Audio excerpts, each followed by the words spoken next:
यहाँ पे एक ऐसा सीन हुआ कि इसने जो है ना समझ लें मुझे और ज्यादा डरा दिया कि भाई ये क्या हुआ है। उसके बाद भाई दोस्तों जो एक बुरा सीन हुआ वो ये हुआ कि भाई मेरे दोस्त शामू जो है ना, अच्छा उसके बाद फिर मैंने अब ये एक इंक्यूबेटर बनाया अपने लिए थर्मोकोल वाला, और ये भी फुली ऑटोमेटिक है। तो ये है भाई हमारा इंक्यूबेटर। अभी आप देखिएगा एक रोटेशन स्टार्ट होगी इसकी। अस्सलाम वालेकुम दोस्तों, welcome back to my channel. बहुत दिनों बाद भाई व्लॉग आ रहा है। रमजानुल मुबारक का महीना भी आ चुका है, तो आप सब दोस्तों को रमजानुल मुबारक का महीना बहुत बहुत मुबारक हो। बाकी भाई बात करते हैं आज के टॉपिक पे। ये टॉपिक मैंने क्यों सेलेक्ट किया है, क्या वाकई भाई मेरा पोल्ट्री से इंटरेस्ट जो है वो खत्म होता जा रहा है। एक्चुअली लास्ट 2-3 डेज में कुछ ऐसा हुआ है कि थोड़ी सी बातें जो है इस तरह की मेरे जहन में आ रही हैं, तो आज जरा उस पर बात करेंगे। और इसके अलावा भी अपनी मुर्गियों के बारे में जो अपडेट्स है आप दोस्तों के साथ शेयर करेंगे। मुर्गियों से रिलेटेड सारी बातें हैं वही इंशाल्लाह आज के ब्लॉग में करेंगे। तो चलिए दोस्तों स्टार्ट करते हैं मास्टर केज से। अच्छा भाई दोस्तों, मास्टर केज का जो है वो नक्शा ही बदल चुका है। नक्शे से मुराद ये कि मास्टर केज तो हमारा अपनी जगह पर ही है, मगर इसमें जो हमने अंदर मुर्गियों की सेटिंग करी हुई थी वो बिल्कुल ही तकरीबन चेंज हो चुकी है। और सबसे पहले भाई मैं मौजूद हूँ यहाँ पे, जो हमारा ब्राह्मा का सेटअप था यहाँ पे भाई कुछ और ही है। अब यहाँ पे आप कह सकते हैं कि आप ब्राह्मा की बस यादें ही रह गई हैं, और जिसकी वजह से मेरा दिल कुछ ज्यादा ही उदास है। तो हुआ ये कि अभी लास्ट 2 to 3 डेज में भाई मेरे पास जो है मुर्गियां बहुत ज्यादा मरना शुरू हो गई। स्टार्ट हुआ भाई ब्राह्मा से, क्योंकि ब्राह्मा का मेरे पास एक ही ब्रीडिंग पेयर था जो जिससे मुझे प्रोडक्शन आ रही थी, और प्रोडक्शन स्टार्ट ही हुई थी। मैंने जस्ट इंक्यूबेटर में इनको रखा था, अभी इनके अंडों को शुरू के भाई 2 बच्चे ही आए थे। अभी हुआ ये कि भाई ब्राह्मा जो है वो हमारे नहीं रहे। क्यों नहीं रहे, अब यहाँ पे क्या है पहले वो दिखाते हुए इनकी स्टोरी बयान करते हैं ब्राह्मा की। अभी फिलहाल दोस्तों मैंने यहाँ पे RIR और लोमन को शिफ्ट कर दिया है, और यहाँ पे पहले ब्राह्मा हुआ करते थे। आपको याद होगा लास्ट जो मेरा अपडेटेड ब्लॉग था उसमें यहाँ पे मैंने ब्राह्मा शो कराए थे। तो हुआ ये था कि भाई एक सुबह में आया यहाँ पे और मैंने देखा कि यहाँ पे ब्राह्मा की फीमेल मरी हुई है, उसके बराबर में ब्राह्मा का मेल मरा हुआ है। तो मैं तो थोड़ी देर के लिए बिल्कुल शौक में आ गया था। मुझे समझ में नहीं आया ये हुआ क्या, क्योंकि रात तक तो बिल्कुल सही छोड़ के गया था मैं उनको। अचानक से जो है वो सडन डेथ हुई है, और बस समझ लें कि वो उस वक्त थोड़ा यकीन करना मुश्किल हो रहा था, कंट्रोल करना मुश्किल हो रहा था कि ये हुआ क्या आखिर। खैर कंट्रोल तो कर लिया था, मगर वो यकीन नहीं हो रहा था कि भाई ये क्या हुआ है, समझ में नहीं आया मुझे कुछ ना। तो खैर बहरहाल वो फिर चैप्टर खत्म हुआ।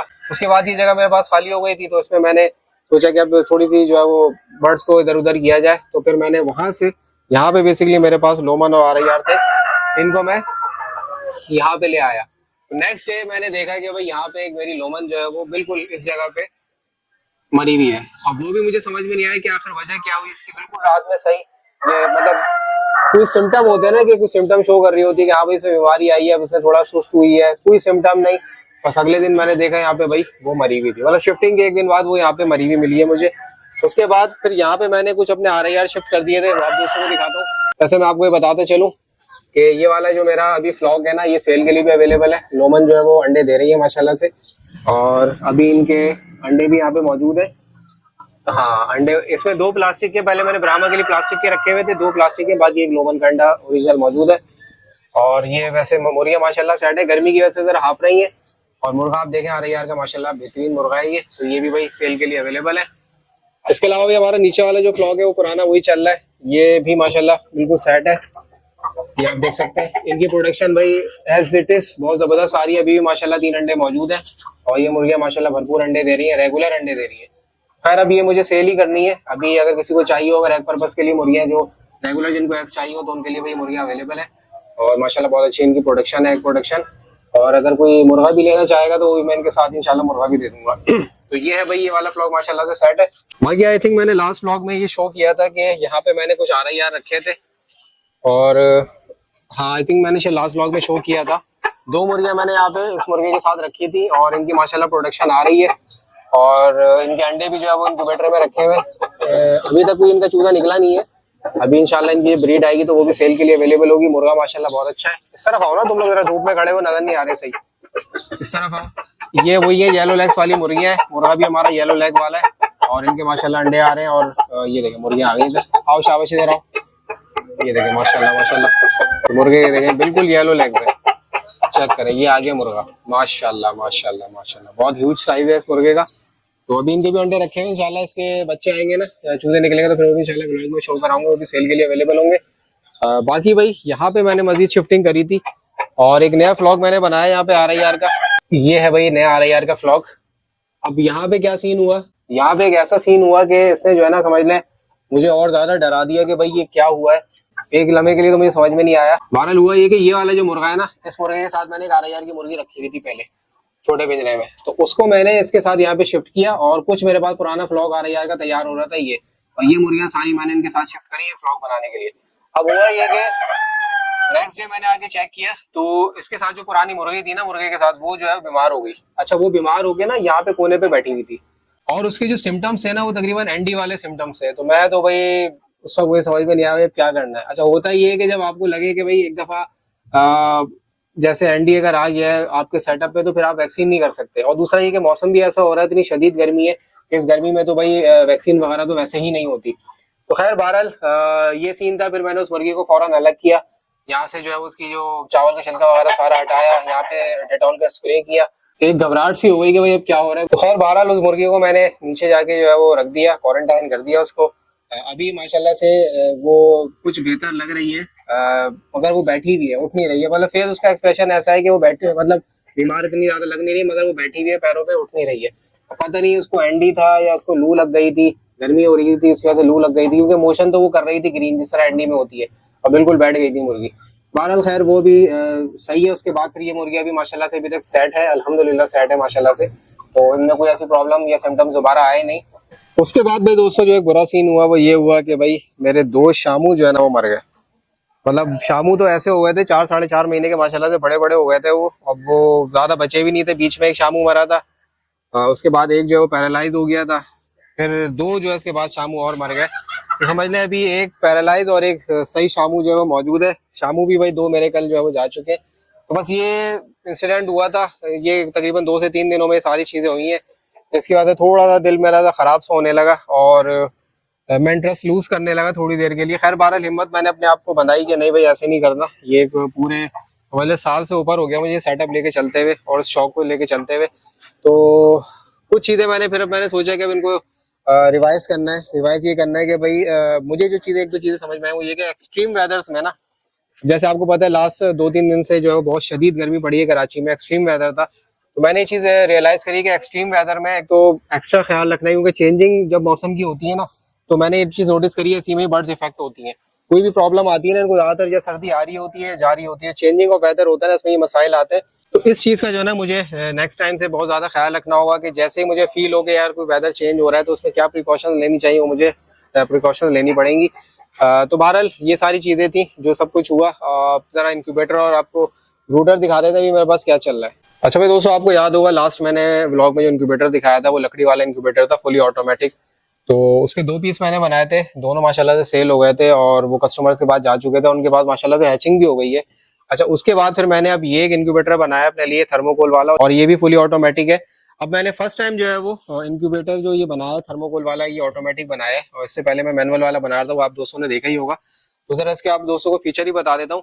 अच्छा, मैं इस पे क्यों शिफ्ट हुआ इस पे जरा बात कर लेते हैं। असल में वो जो लकड़ी वाला प्लाई वाला इंक्यूबेटर था ना, वो भी 56 अंडों का था, बट उसमें टाइम बहुत ज्यादा लगता था, जो उसकी बॉडी बनाने में ना बहुत ज्यादा टाइम कंज्यूम होता था। तो मैंने सोचा कि थर्मोकोल पे फर्स्ट टाइम ट्राई करते हैं। डिजाइन जरा मुश्किल था क्योंकि एक डब्बे में सारी चीजें फिट करना आसान काम नहीं है, क्योंकि ऑटोमेटिक में आपको पता है बहुत सारे ऑप्शन आपको देने पड़ते हैं। तो सबसे ज्यादा जो मुझे मसला आया था ना वो एग ट्रे का था, मतलब एग रोटेशन ट्रे वो कैसे जो है वो मुझे मैनेज करनी, क्योंकि जो बाजार से मिल रही थी वो तो खैर इसमें डब्बे में फिक्स नहीं हो रही थी। तो फिर मुझे इसकी एक अपनी ट्रे डिजाइन करनी पड़ी, तो वो मैं आप दोस्तों को भी दिखा देता हूँ ये कैसे वर्क कर रहा है। सबसे पहले मैं सर्किट दिखा दूं। इसमें ये टेम्परेचर का सर्किट है, ये ह्यूमिडिटी का सर्किट है, दोनों मैंने अलग अलग लगाए हुए। ये एक रोटेशन का सर्किट है, बाकी ये इसका मीटर है जो ह्यूमिडिटी और टेम्परेचर बताता है। ये स्विचेस है, जो मेन स्विच है ये काम कर रहा है। अच्छा, इसमें कुछ चीजें हैं जो मैंने भी 2 पीस मैंने इसके बाद भी बना के दिए कस्टमर को इसी तरह के। उसमें थोड़ी सी मैंने चेंजिंग करी है, ये क्योंकि फर्स्ट पीस है जो मैंने अपने घर के लिए बनाया, उसके बाद जो मैंने दूसरा पीस बनाया तो उसमें मैंने कुछ चेंजिंग करी थी। तो वो मैं अगर नेक्स्ट पीस बनाऊंगा तो इंशाल्लाह अगले ब्लॉग्स में दिखाऊंगा। तो इसकी मैं वर्किंग आप दोस्तों को दिखा देता हूँ ये कैसे कर रहा है। तो अभी तो खैर इसमें एग रोटेशन नहीं होगी क्योंकि अभी इसमें टाइमर चल रहा है। मैं पहले आपको अंदर इंक्यूबेटर का सिस्टम दिखा दूं, फिर आपको उसकी एग रोटेशन भी दिखाऊंगा।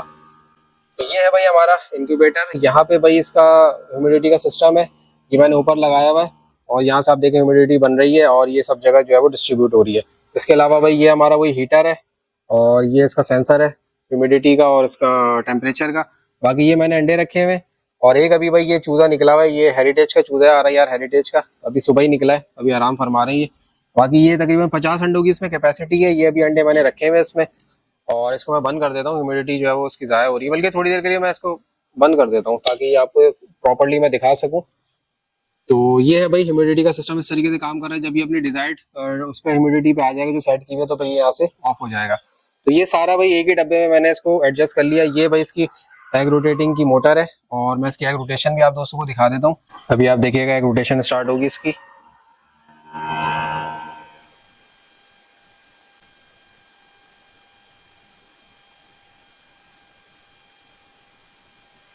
तो ये इसका मैंने टाइमर जो है वो तकरीबन 12 सेकंड का लगाया हुआ है। 12 सेकंड में तकरीबन 3 से 4 दफा ये अंडों को घुमा देता है, जो कि इनफ है। और फिर ये जो है वो वही अपना 240 मिनट तक जो है वो ऑफ रहता है, फिर 240 मिनट के बाद ऑन होगा।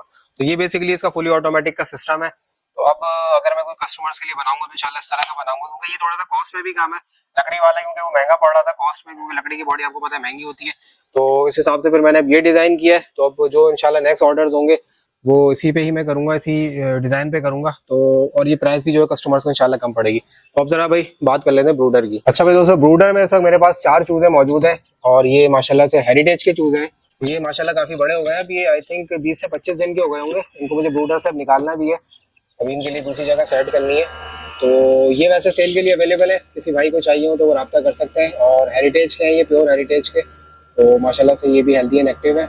बाकी भाई दोस्तों आखिर में आपको दिखा दूंगे फैंसी केज में मैंने क्या रखा हुआ है। फैंसी केज में इस वक्त मेरे पास RIR के 3 मुर्गे हैं। ये फैंसी केज में मेरे पास RIR के 3 मुर्गे हैं। मैंने पीछे जो मास्टर केज में आपको मुर्गियां दिखाई थी ना, बहुत सारी जो एक जगह थी वो पहले इनके साथ थी, तो उनको मुर्गियों को मैंने अलग कर दिया, एक मुर्गे के साथ कर दिया। बाकी ये 3 मुर्गे जो है वो यहाँ पे रह गए। उम्र अभी इनकी काफी कम है, आप देख सकते हैं पैरों में कांटे भी नहीं आए इनके। येलो लेग्स में है। RIR का जो प्योर जो कलर होता है वही कलर है इनका। तो ये तीनों भाई सेल के लिए अवेलेबल है। हो सकता है शायद इनमें से एक मुर्गा मैं रोक लूं, बट 2 जो है वो सेल के लिए अवेलेबल है। तो ये था दोस्तों आज का व्लॉग और हमारी आज की पोल्ट्री की कहानी। थोड़ा सा मैं ब्राह्मण की वजह से डिस्टर्ब हुआ, क्योंकि बिल्कुल चूजे लेके आया था मैं, अपने पास पाले थे और ब्रीड उनकी जस्ट आने शुरू हुई थी, अंडे आना शुरू हुए थे, 2 चूजे भी उनके निकले थे। उसके बाद ये सारा इंसिडेंट हो गया। तो देखते हैं ब्राह्मण का क्या करना है, दोबारा से रखना है नहीं रखना, वो आने वाला वक्त बताएगा। मगर ये कि ब्राह्मा एक सेंसिटिव ब्रीड है, मैंने ये चीज देखी है। खास तौर पे गर्मी में ब्राह्मा को पालना बहुत मुश्किल है, और ये जो शदीद गर्मी आई है ना, इसी में ही समझ लें ये सीन हुआ है। तो अब ब्राह्मा रखना है तो उसके लिए कोई सेपरेट इसका इंतजाम करना है, कोई रूम कूलर वगैरह लगाना है उनके लिए, फिर जो है वो रखेंगे। तो बहरहाल आप दोस्तों के क्या कमेंट्स हैं इस बारे में, काइंडली कमेंट सेक्शन में लाजमी बताइएगा। तो भाई दोस्तों आज के व्लॉग के लिए इतना ही। नेक्स्ट व्लॉग में इंशाल्लाह फिर मिलेंगे, तब तक के लिए याद दीजिए अल्लाह हाफिज।